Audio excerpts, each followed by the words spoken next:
ऐकलेलं नाही आहे। कदाचित गुलाबरावजी पाटील हे वेगवेगळ्या संदर्भ देऊन नेहमी बोलत असतात।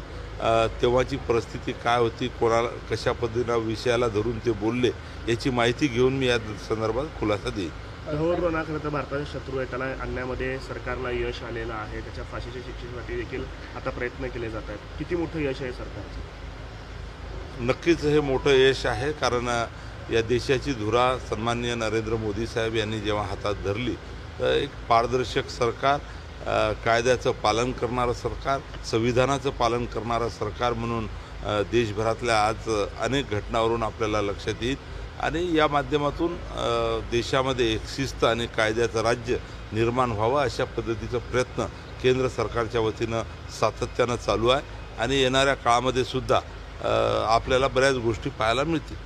या संदर्भातली मी माहिती आता देऊ शकत नाही, काय विषय होता याची माहिती घेऊन याबद्दल बोलेल।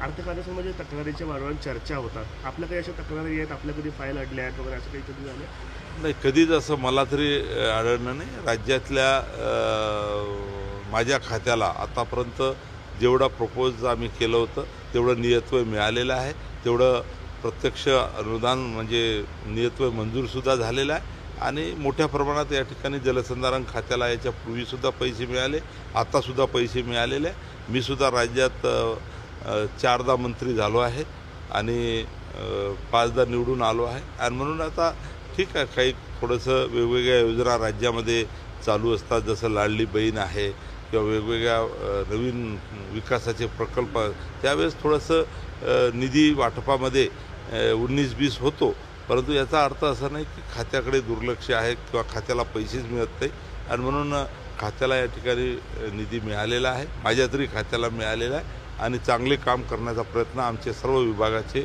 अधिकारी प्रशासन या ठिकाणी करत आहे। जलसंधारण योजनेमध्ये भरपूर तरतूद राज्याचे मुख्यमंत्री सन्माननीय देवेंद्रजी फडणवीस साहेब आणि दोन्ही उपमुख्यमंत्री सन्माननीय एकनाथरावजी शिंदे साहेब आणि अजितदादा पवार साहेब यांनी या अर्थसंकल्पामध्ये केलेली आहे आणि जलयुक्त शिवार टप्पा 2 याची कामं मोठ्या प्रमाणात आहे, गाळमुक्त धरण, गाळयुक्त शिवार याचीही कामं मोठ्या प्रमाणात आहेत।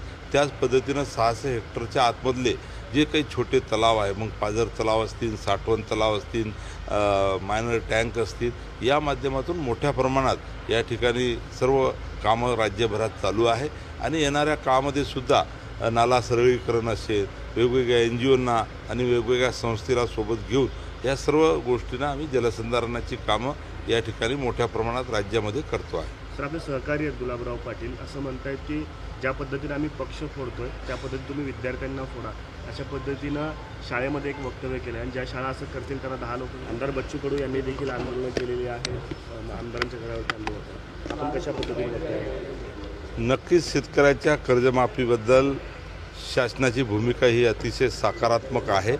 निवडणुकीच्या काळामध्ये जे वचननामा होता त्या वचननाम्यामध्ये सुद्धा शेतकऱ्यांना आम्ही कर्जमुक्ती देऊ आणि त्यांच्यासाठी वेगवेगळ्या योजनासुद्धा राबवू, कारण या राज्यातला शेतकरी हा समृद्ध झाला पाहिजे, त्याच्या घरामध्ये आनंद निर्माण झाला पाहिजे आणि त्यासाठी दीर्घकालीन काही योजना राबवता येतील का आणि अल्पकालीन काही योजना राबवता येतील का, अशा पद्धतीची भूमिका शासनाची आहे। कॅबिनेट बैठकीमध्ये वारंवार या विषयावर चर्चा झालेली आहे आणि त्या दृष्टीनं पावलं आज सुरू झालेली आहे। आपण पाहिलं तर शेतकऱ्याला पुरेपूर वीज देणं, दिवसा वीज देणं, भरपूर वीज देणं ही सुद्धा आमची कमिटमेंट होती। ती कमिटमेंट आता पूर्ण होण्याच्या दृष्टीनं आम्ही प्रयत्न सुरू केलेले आहे। त्यानुसार शेतकऱ्याला पाणी देणं, मुबलक पाणी देणं ही सुद्धा भूमिका आहे।